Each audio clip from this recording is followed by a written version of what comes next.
Hi there. Ready to explore? Elena sat on the warm beach. She wore her cozy hoodie. The sun smiled down at her. Sand trickled through her fingers as she built. A sparkle caught her eye. By the shore, a shell shimmered. It was smooth and shiny. Elena giggled, picking it up. She watched the waves splash. The shell stayed put. It did not float away. Elena wondered why it stayed.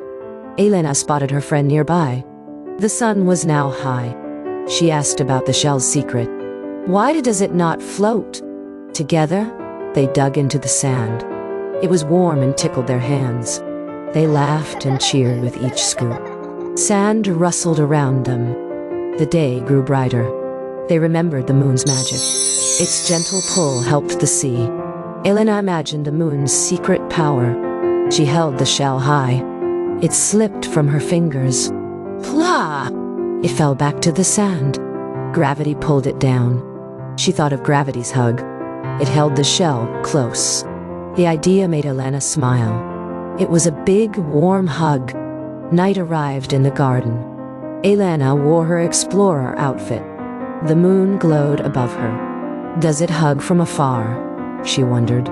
See you soon. Thank you very much.